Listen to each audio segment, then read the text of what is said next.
Mic'd up. Highlights from Lowlifes. Back at you on Wednesday night with another show. We're going to do a kind of a second part to a show we did a few weeks ago where we're going to talk about baseball road trips. Tonight, Marty and I have our special guests, JC Penney and Brent Teddy Bear Tetlow. All of us have been to fantasy camps. Marty's been to the Oakland A's fantasy camp, and the rest of us have been to the San Francisco Giants fantasy camp. We had a great time. I am not by myself tonight. I have Mr. Rob Lannerman. Hey, Rob. He's joining us too, and he'll be telling a few stories. Again, the Lowlifes are a group of friends who play baseball together in the San Francisco Bay Area. And during the pandemic, we did Zoom calls for our mental health, and those evolved into calls that lasted 3 and 4 hours where we solved world problems. Kind of like this introduction. and drink beer. So tonight, along with our sponsor, Almanac Brewing, yay, we are going to tell us some more baseball road trip stories. The format tonight, we don't really have one. Marty and I have just returned from a trip to DC, Baltimore, and Philadelphia. Rob was there, Jonesy was there, Tiger was there, and Paul. Big Juicy was there. Yes. Yeah, Big Juicy. Okay. So 6 of us did a great trip through DC, Baltimore, and Philly. Marty, can you tell us what your favorite part of that trip was? There's two. I thought two funny stories. That one was happened to me. Is coming into town in Washington. The guys flew in earlier in the day, and I was in North Carolina, so I took a train in, and everybody's lining up to get off the train in Washington D.C. So I'm just let all these people go, and I'll get off when I want. And there was these, and as I'm walking off the platform, I just got off the train onto the platform. Here in my introduction to DC were two cops arresting a guy that just got off the train. I mean, they already had him like this, and we're doing the handcuff routine. And I thought, oh, geez, welcome to Washington. Okay, terrific. Okay. Was it anybody we voted for? It could be. Okay. And that's part of the second part of the story. So I get into the cab, and so we're going off to the hotel, and we like to arrange hotels close to the ballpark so we can walk and not have to hassle with the transportation and stuff. And as I'm turning onto the street where the hotel is, lights, sirens, cop cars everywhere. I'm thinking, what the heck did I just roll into? Mass shooting, terrorist attack. I mean, I'm already a little leery from seeing the guy being arrested on the platform. And the cabbie just pulls up to the cab and he lets me off. And the communications with the other guys, they're already up on the roof. They had a real nice patio, barbecue area on the roof. And I go up there and meet the guys, and then the ballpark is literally just down the street, and you can look into the ballpark from where we were, and the lights were on in the ballpark. And I kind of was checking with that. I don't think the Nationals were in town. There was a game going on. It was the congressional baseball game with the Republicans versus the Democrats in Congress. That's the reason for the cop cars. That's the reason for all the security. And okay, so that makes sense. But there's still a part of me that thought, hey, they knew the Lowlifes were coming, so they put out their best. They put out their best force. So what can I say? So that's the way. So there was the truth of the story, but I'm going to spin my end of it at the end. So might I add, Marty, yeah. The quality of baseball was worse than what you see at fantasy camp. Yeah, it was. It wasn't just about playing ability.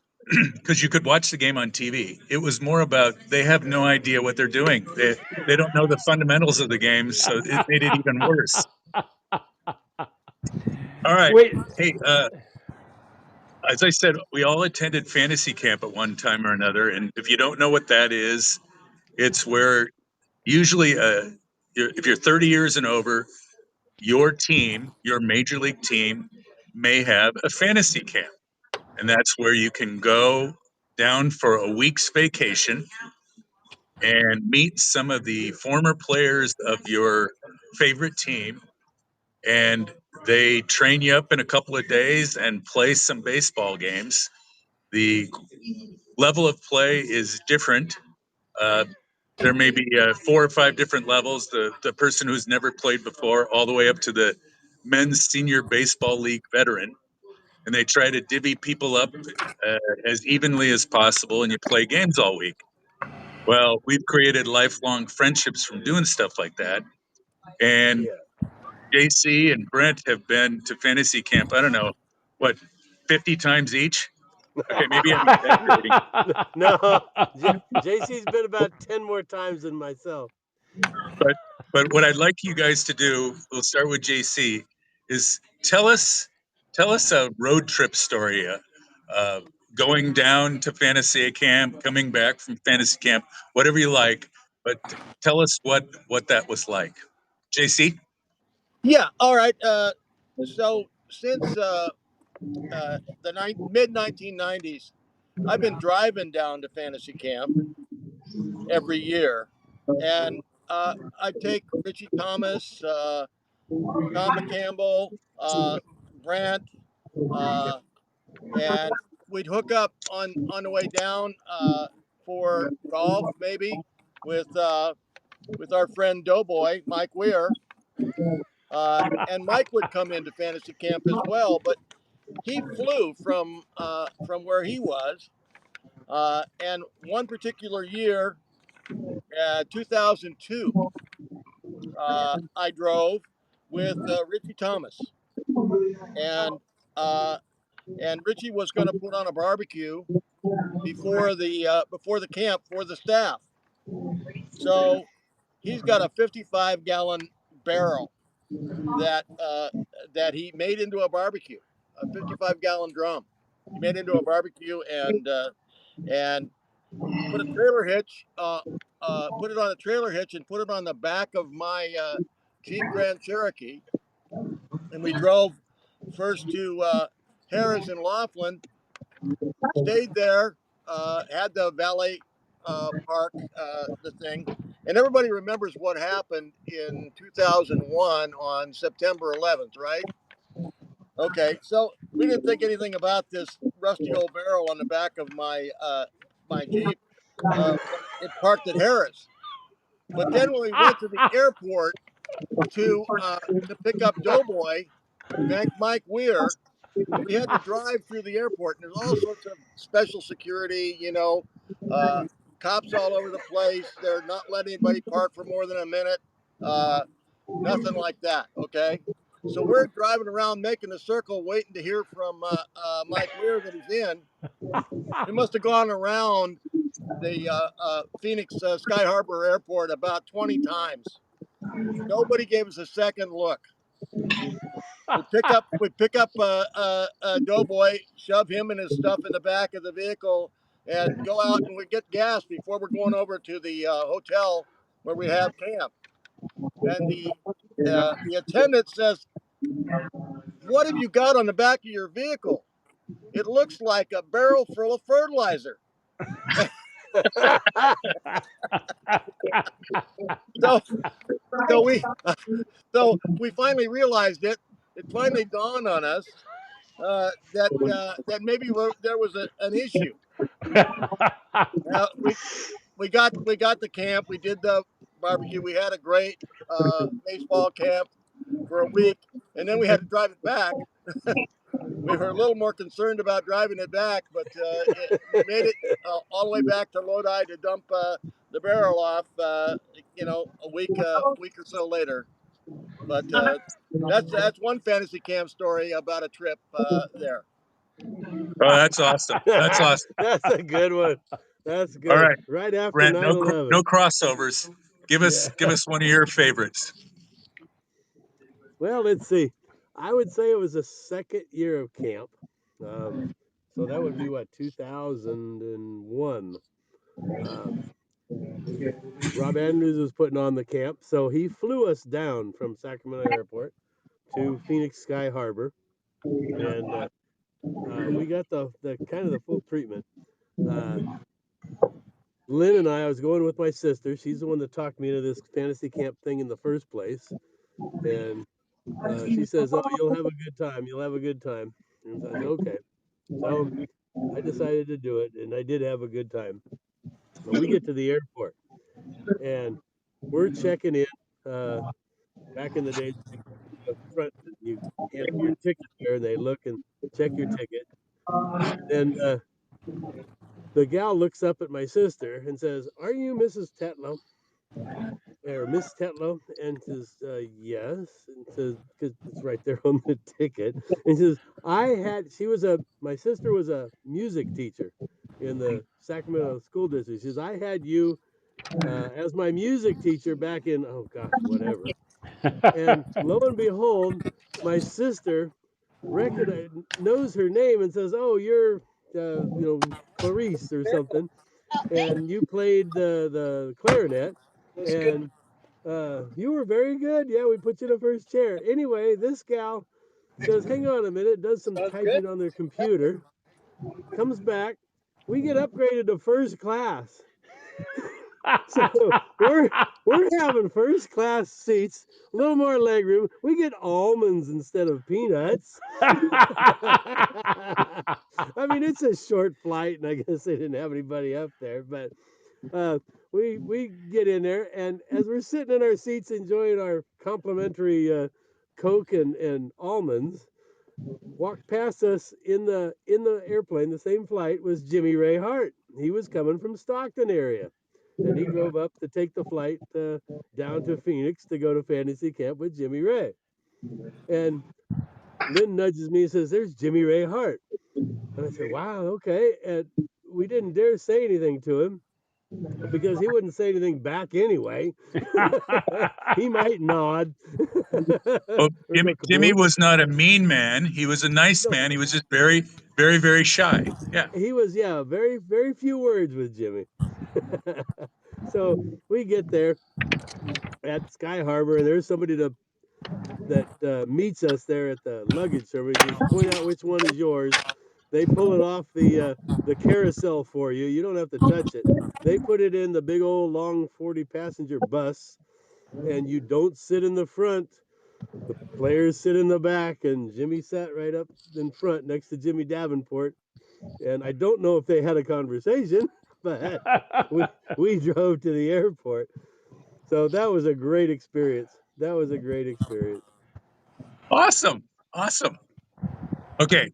Now, Marty, Yeah, you've you've never been to a Giants fantasy camp, correct? You've been that's only to the Oakland A's camp. correct. Yes. Okay. Give us a Oakland A's fantasy camp road trip story. I well, the just for example, to fill in a few spots, if people aren't familiar with fantasy camps, uh, it is your fantasy. I mean, you go, they fly you down there or drive down there. You walk into the locker room, and there's your uniform in the spring training facilities of a major league ballpark, uh, ball club, with the your jerseys hanging up there and the all the uniforms and everything, and then two or three stalls down is a former major leaguer that Dave Stewart was down right down a few stalls down for me, and a chance to just talk to him and horse around and have a great time.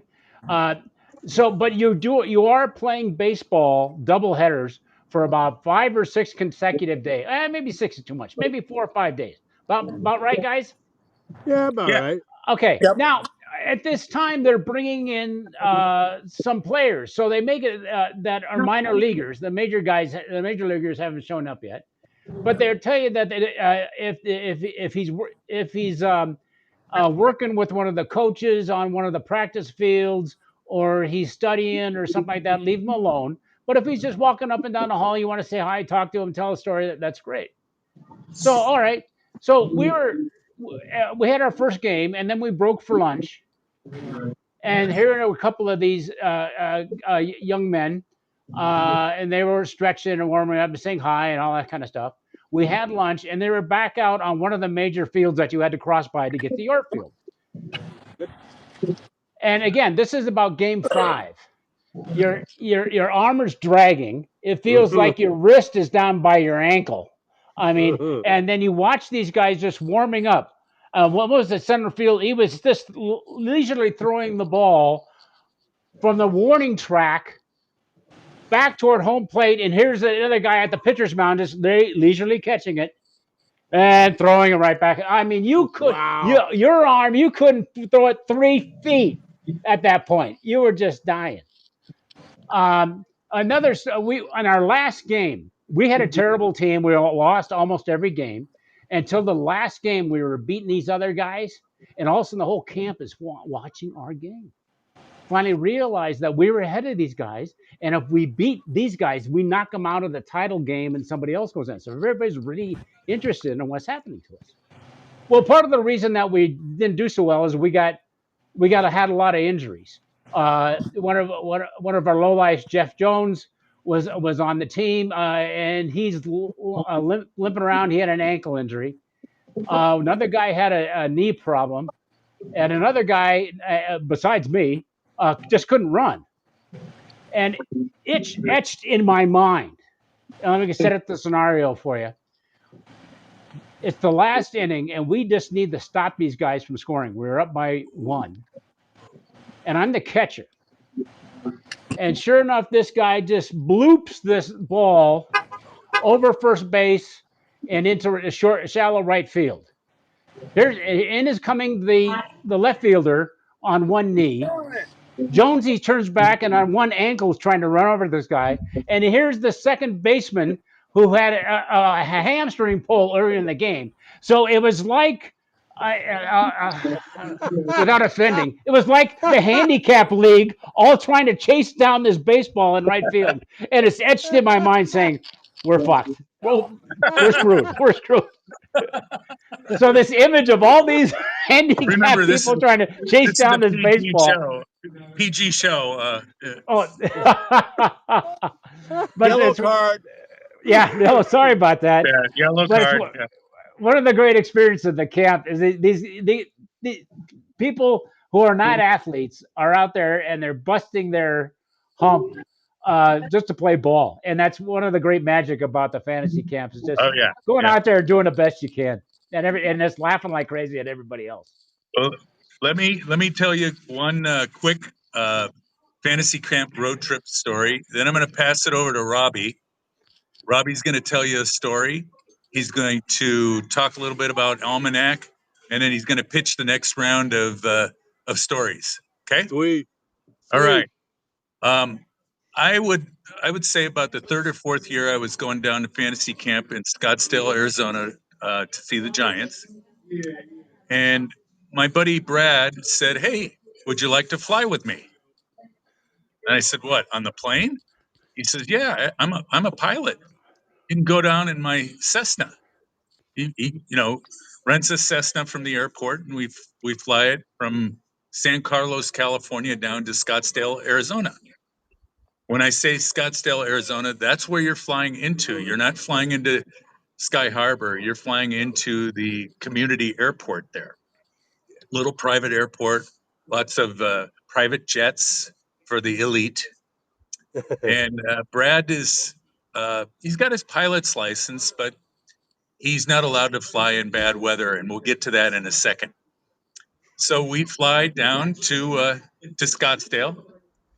We stopped, I believe, in somewhere in Southern California to get gas, and then flew on to Scottsdale. And I realized on our approach to the runway that it's a Sunday afternoon. We're flying over the 18th hole at the TPC golf tournament. Cool. And this is the day when the tournament's being decided. We're flying over the 18th hole. I couldn't be more excited. I'm hitting Brad in the shoulder, going, "Hey, look, there's a golf tournament down below us." And Brad looks at me and says, "I'm trying to land the plane. Leave me alone." So we have a great week in Arizona, and then we're going to fly home.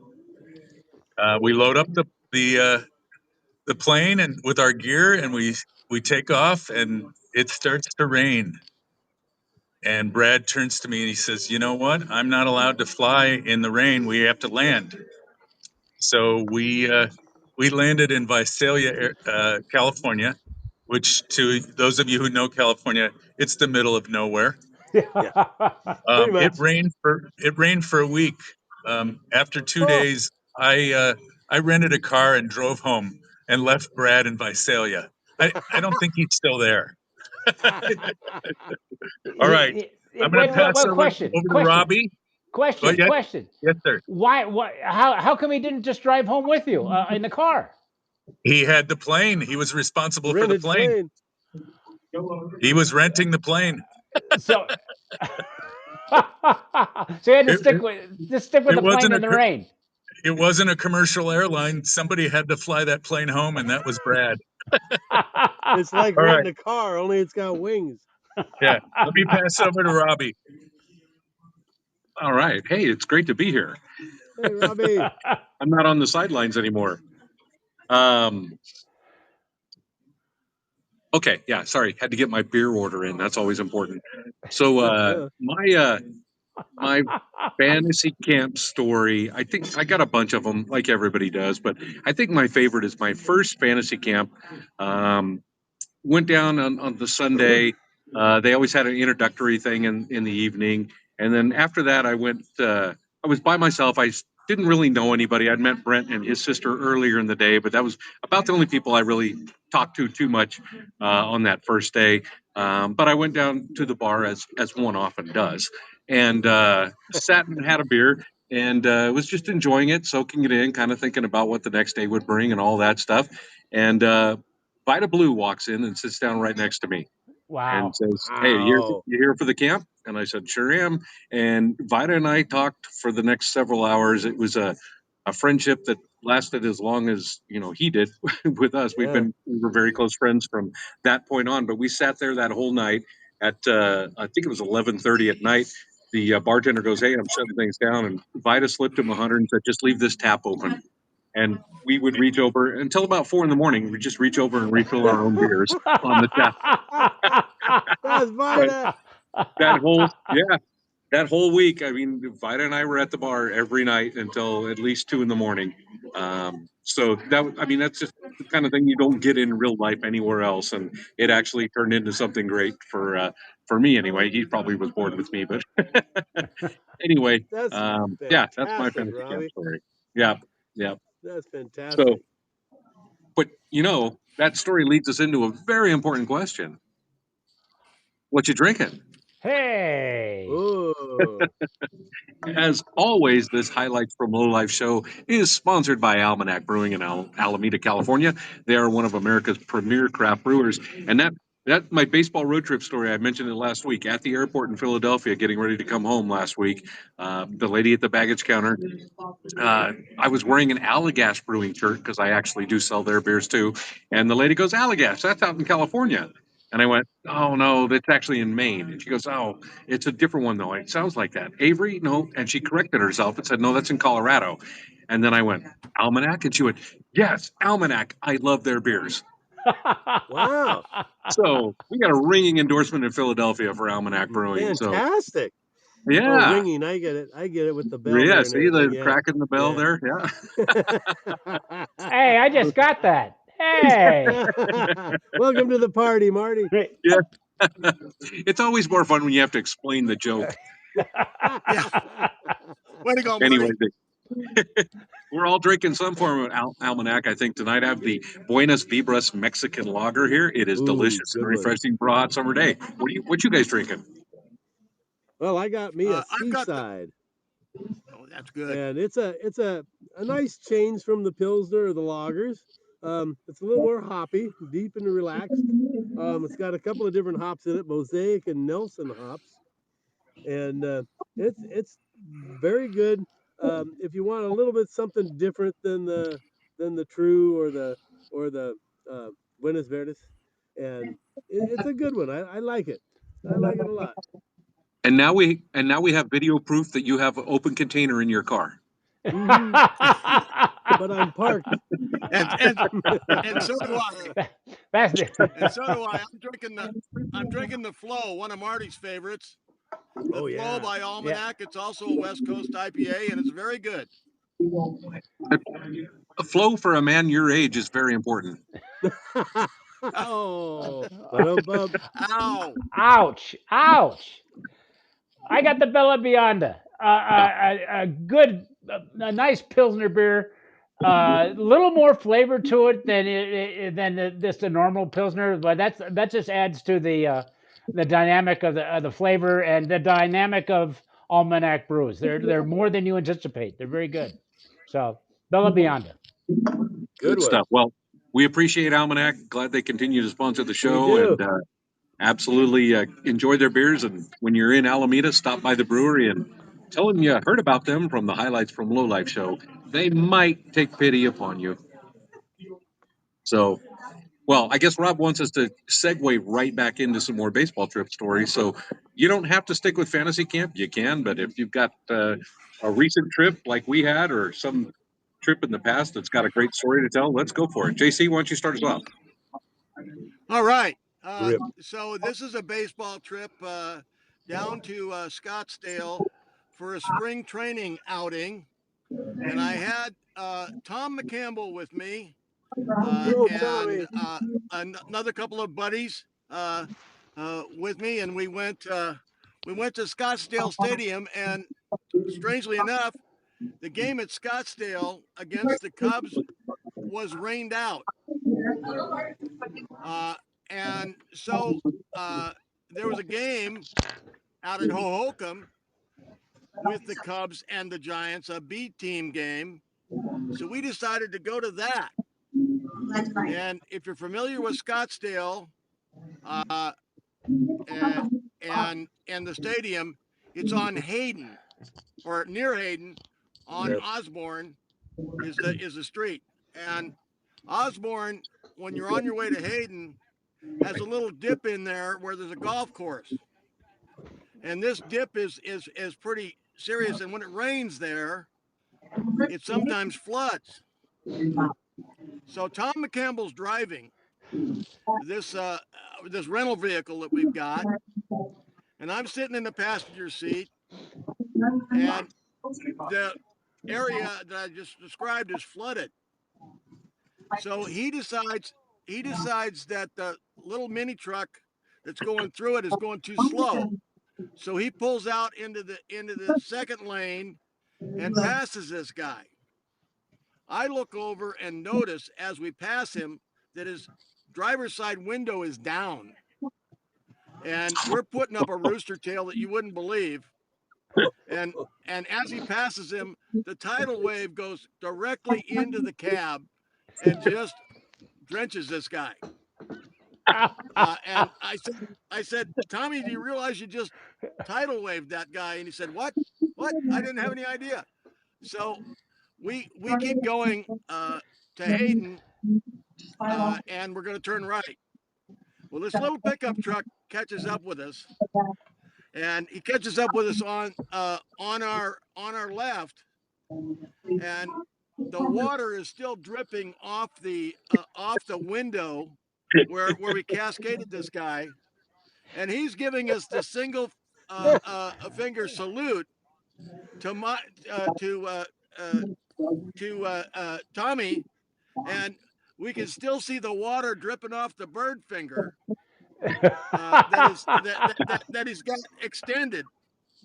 From that time on, Tommy McCampbell was known as the Drip, Drip. and and and and and it was a great story. There are a bunch of other things that happened that trip, but that was the most memorable. That's That's a great. good one. Good old Yeah. Tommy. I miss him. Yep. Yep. He's a great guy. I have another story that involves Tom and rain, but it was on a different trip. Um, we were going to Mesa, Arizona, to play at what is it, Gene Autry Park there? I believe it is. Gene I think Autry, correct. yeah, I think Weber um, put this thing together. Anyhow, myself, JC, Tom, we were all down there, and I had flown in to Phoenix Sky Harbor, and then rented a car to drive to Mesa. We were staying at the Mesa Golf Resort at the time, and but I'd flown in like around noon or so, but the weather was getting iffy, and it started to rain, and I checked into the hotel, and it was raining a little more as the day went on, and I'm going, oh wow, I wonder if we're going to be able to play tomorrow. And then it rained a little more, and I'm looking at the TV news, and they're saying that it's raining so hard that they're considering shutting down the airport. And they eventually did. And one of our teammates made the last flight into Sky Harbor Airport. He got to the Mesa or the Arizona Golf Resort, and I was talking to him, and he says, "Wow, it was rough coming in. It's raining everywhere." And I opened the door to my hotel room, and we're on the golf course, and it's just sheets of rain coming down. I said, "There's no way we're going to play tomorrow." So anyway, uh, we were going to golf, uh, and they shut down the golf course the next day. Obviously, once the rain passed, it got beautiful. The next morning, we had breakfast, sun's out. We said, well, let's go to the ballpark and see what it looks like. So we go to the ballpark, and it's got like, I don't know, 2 inches of rain, standing water at home plate. I mean, you had to literally get up to your ankles to get to home plate. Well, Tommy, in his infinite wisdom, thought this is a great photo op. And he says, Brent, let's go find some snorkel and flippers and a mask, and I'll take your picture out here, and you can take a video of me running from home to first. And so Tommy and I went out on a trip. We went to find, obviously we didn't bring them, snorkels, a mask, and flippers. Now, granted, we're in Phoenix. It is January. there, there, there isn't any kind of scuba gear to be found. We started cheap. We started at Kmart because they had those back then. We started at Walmart. We went to Big Five. We went to Dick's. We went to every place we could find. We finally found this mom and pop store that had one in the. We asked, and they went and like went to the back of the room. They went to the shelves. They moved stuff out of the way. They reached way back in there, and they pulled out this set. So we scored. We were happy as heck. We went over to the ballpark. I got my catcher's glove. I put on the mask and the snorkel. Tommy put on the flippers.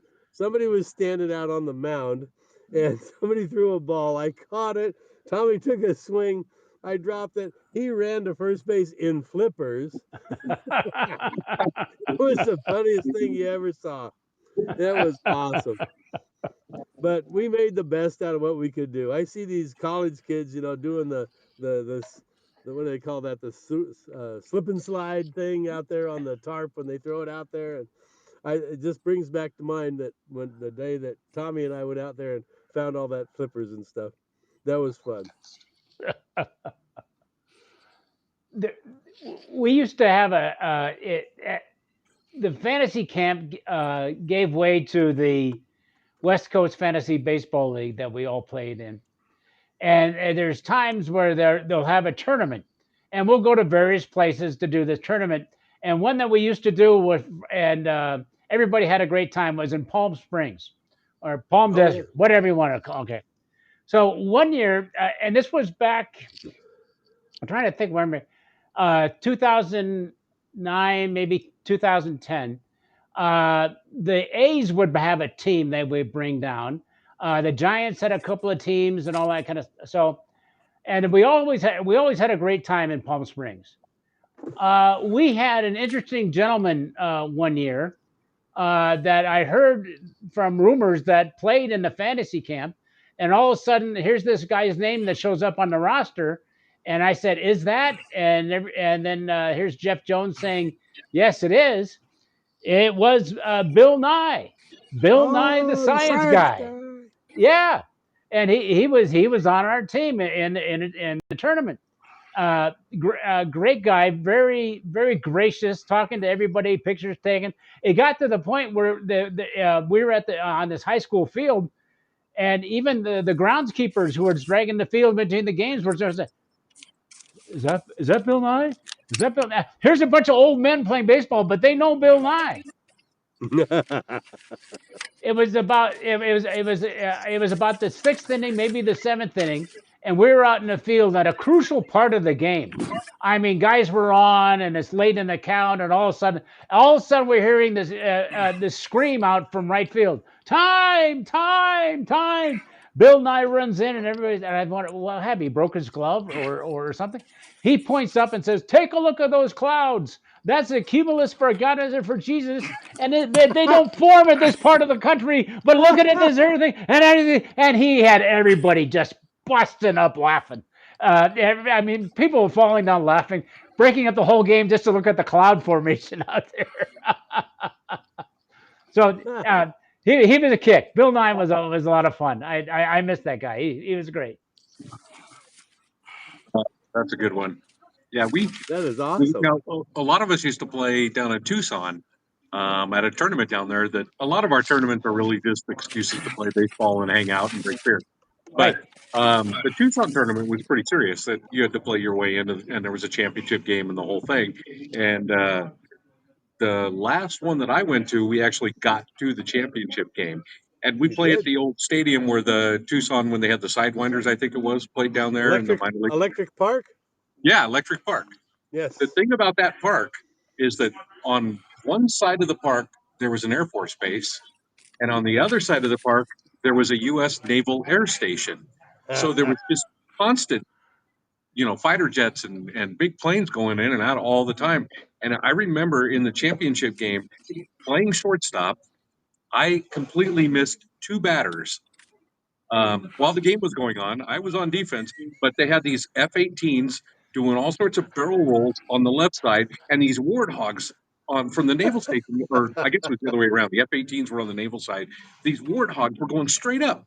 They were literally, you could see them take off, and then they would go 90 degrees. And I was so fascinated by all these planes that there were two entire batters that I completely missed. And then one of the other guys on our team goes, "Hey, are you paying attention?" Like, no, no. You're gonna get one in the Pretty ear sure. hole, Robbie.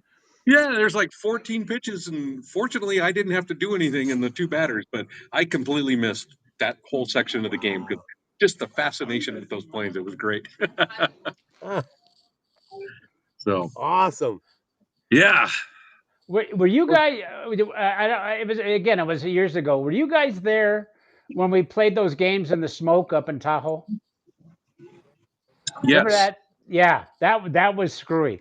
They had a forest fire not far away, and all the smoke would just kind of sit there in the Tahoe Valley, and we played through the smoke. It was Uh, not the smartest thing to do, but we did it nah. anyway. yeah, yeah. That was Well, it's bad. baseball. That was like really dense fog. Only it smelled bad. Yeah, Uh, yeah. Well, what else do you guys got? We still got a little time here. Yeah, this one involves Webby, This one oh, involves Webby. and in 1994 when our league was just getting started, we entered a tournament.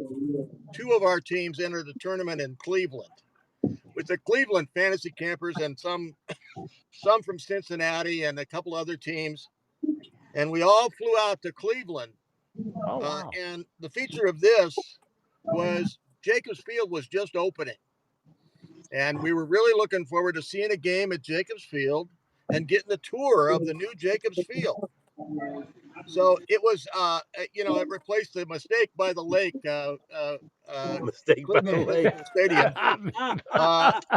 But Rob Weber, Richie, Little Dicky Hertz, David Twig George, Angie and Michael Simon, and Carl the Babe Shanks were all on those teams.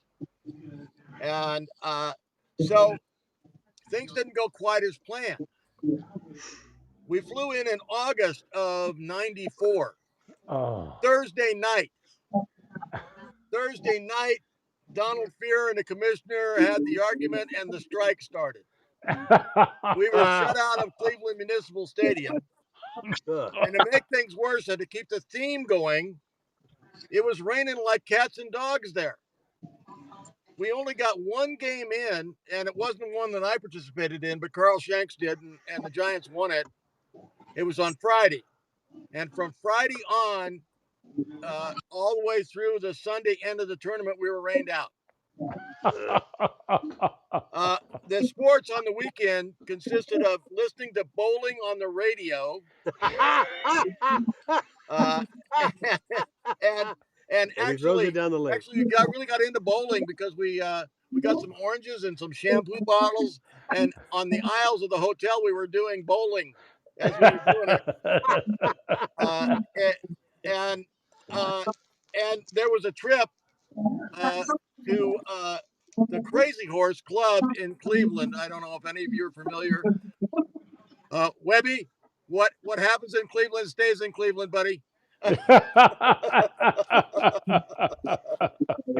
She says the So answer is still no. so that was it. It was a trip we had to all fly back. And that, despite the disasters and everything, is one of my fondest memories of baseball trips. That's a good one.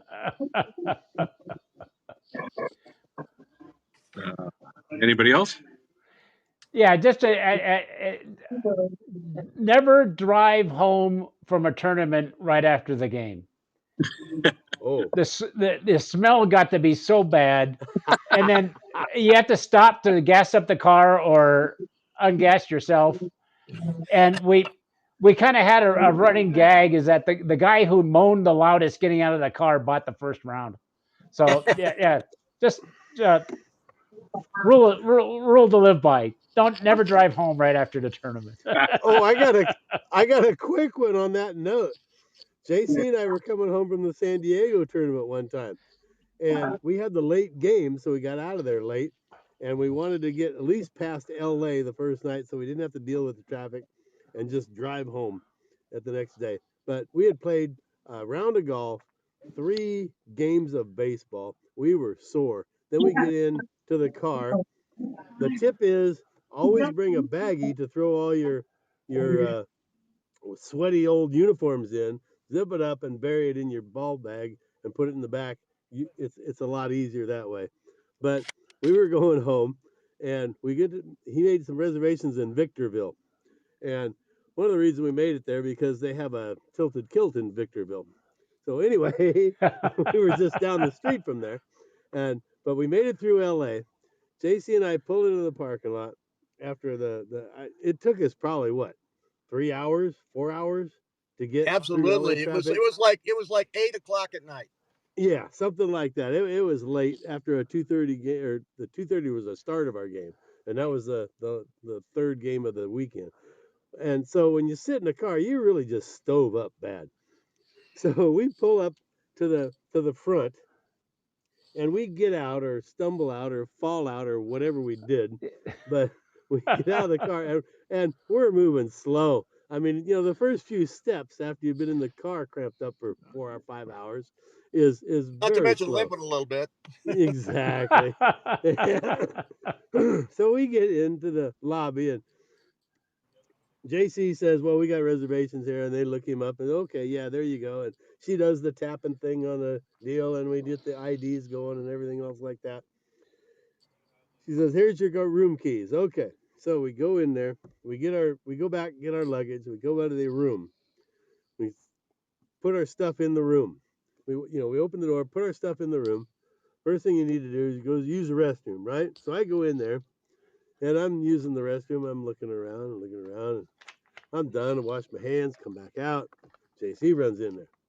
He goes, does his thing, comes back out. I said, Coach, you see anything interesting about that restroom?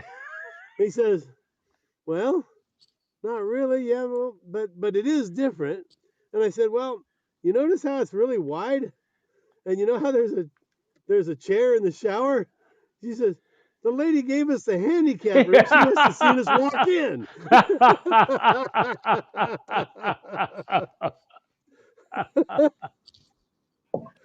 That's And hilarious. great customer service. Great customer It service. was. That's thinking outside the box for her. It is. Uh, I do have another one. It's not fantasy camp related, but it's about four buddies going down to the Angels game. We JC and Joe and Scott, who are like 20 feet away from me now, and I, thanks to Joe, he was working at a place that the owner of the place had gone to school with Albert Pujols' agent. And we said, hey, Joe, can your boss get us some tickets to the Angels game? He says, yeah, I'm pretty sure he can. I'll ask him. So he hooked us up. We had 4 tickets. We drove down to Anaheim. We went in there and we got Albert Pujols' seats in the friends and family section. They were awesome, right behind home plate, right down, just I mean, not right up front, but just back where you get a little elevation and you could see very well. Um, the scenery in the friends and family section was very nice. It was right up from the buffet, and Oh, so Jesus. we were like digging this. We're like VIPs in this place. And so we said, well, during the game here, we ought to like walk around a little bit. So we took a tour. That was my first time to the Big A. And we were walking around. We had to go around and through here. And then there was one, it just kind of ended. And we showed the gal our tickets. He said, oh, yeah, you're there. You can come right through here. We didn't have to go around it. So uh, with our tickets, we got through the secret entrance, I guess.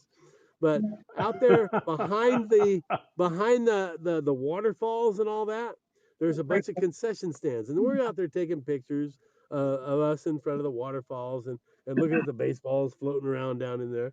And I turn around, and in the concession stand is God.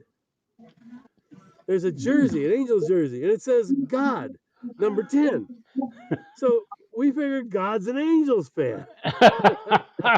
And somewhere I have tickets or pictures of God uh, going to the Angels game.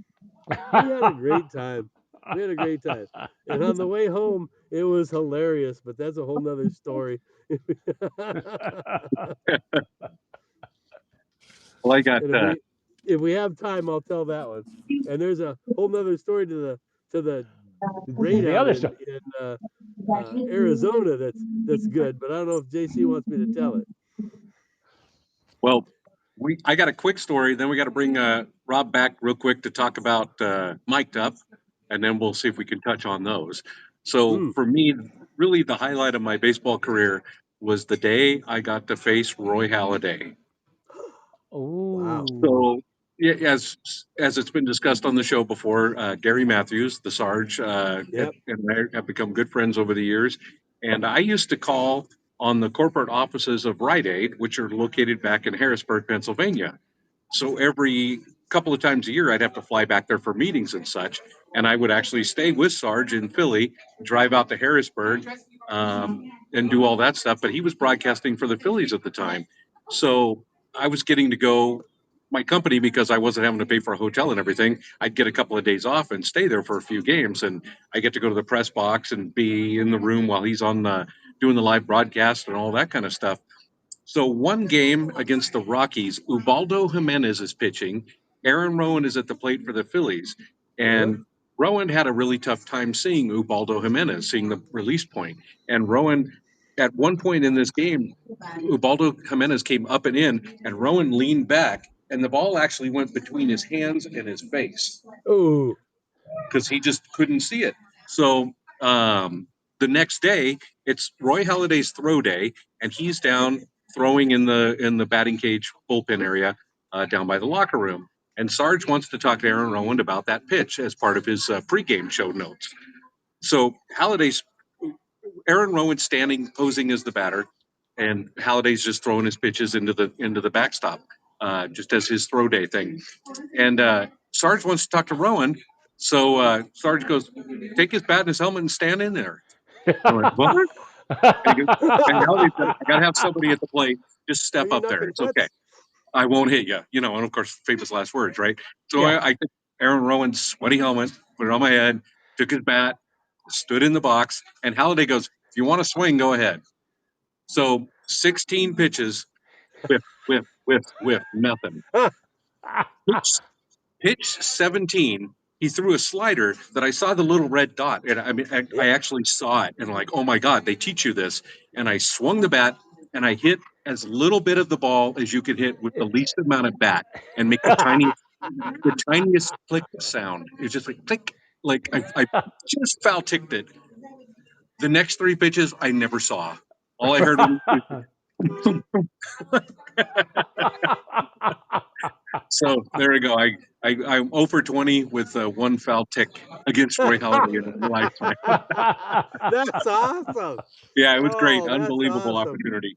But yeah, Absolutely. yep. All right. Well, it is. We are here live on Mic'd Up, and it's probably important for us to talk about them. And I know I need a beer. So let me bring back Webby and have him talk about Mic'd Up and the other shows that are available. And we'll see if he can do it in under 37 seconds. Mhm. Take the over, folks. Take the over. Take the over. All right, folks. I got 20 on that. It looks like JC checked out already. He's bored. Oh, there you go. He gone. All right. We are watching this show on the Mic'd Up app. If you had wanted to participate with us tonight, you could have gone to the microphone at the bottom of the screen and tapped on that, and you'd leave us a question or comment 30 seconds in length. If we liked it and it passed FDA standards, we would play it on the air, which we often do. I realized tonight was not a topic that was conducive to questions and comments, but no worries. We got plenty of stories. The Mic'd Up platform is using our show and a few others as proof of concept as they try to sell into large sports organizations, both professional, collegiate, and amateur as well. The other shows on the platform include the Rick Barry Show. Rick had a show today. Really? Earlier today, Rick talked about his son Brent potentially leaving the San Antonio Spurs. He talked about the Big Three basketball league, where he's a coach, and he talked about the upcoming Olympics. So take a listen in the archive within the Mic'd Up app, and be on the lookout for another show from Rick coming soon. Um, Another show on the platform is the Florida Sports Hall of Fame show. John Rieger and Barry Smith host a show that highlights the folks that have been inducted into the Florida Sports Hall of Fame, like Fred Biletnikoff and Wade Boggs. Great shows. Um, Jim Darby. Jim Darby has a show every other week on the platform. Jim's a former Easton executive um, who has great stories about the people he worked with and signed up to sell Easton and Mizuno equipment. The last show he did was about Pete Rose. And next Wednesday, he will highlight his dealings with Ricky Henderson. So this Oh. should be very interesting. And finally, and we don't have our soundtrack up, but our friends at Yankees Coast to Coast. Ooh. Our good friends Mike Miller and Adam Schneider have a weekly show. Tomorrow night is when they're going to be on at 4 p.m. Pacific. They do talk about everything Yankees. And tomorrow's topic is highlighting the Subway Series between the Mets and Yankees this past weekend, and what the impact of the Giancarlo Stanton injury will have on the team. So, and then there's us. We will be back here next Wednesday at 6 p.m. Pacific. We don't know what the topic is yet. We don't know which 4 lowlifes you'll get, but it will be interesting. Okay.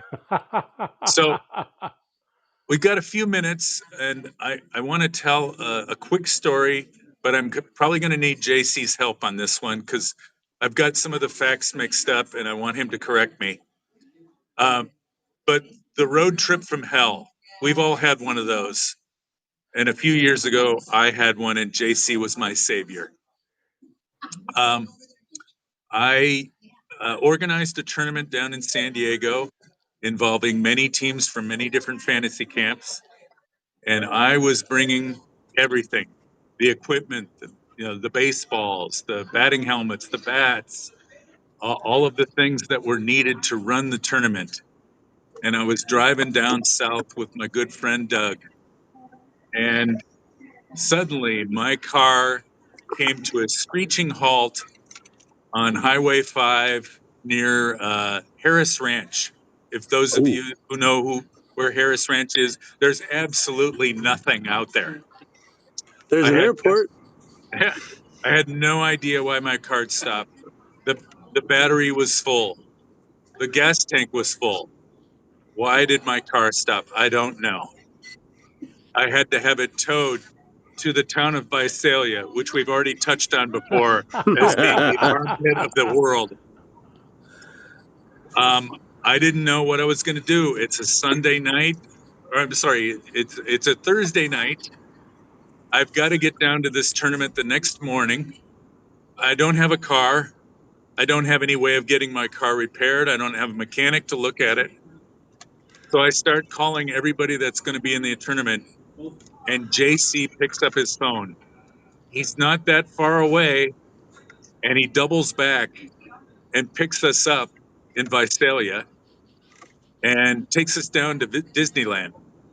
We spent the night. Yeah, yeah. We spent the night near Disneyland. Rented a car the next morning, and got to the tournament about an hour and a half late for the first game, but we got there. Thank you, JC. How If you JC of you. if you want to know what happened to the car, apparently in every car, and I'm about as mechanical as a fairy princess, so I just want to let you know. Apparently, in every car, there's a shut-off switch in case the car is to maybe turn over. They want the engine to stop. Mine is located on the passenger side up underneath the glove compartment. My companion on the ride, Doug, he accidentally tripped this, and that's why the car came to a stop.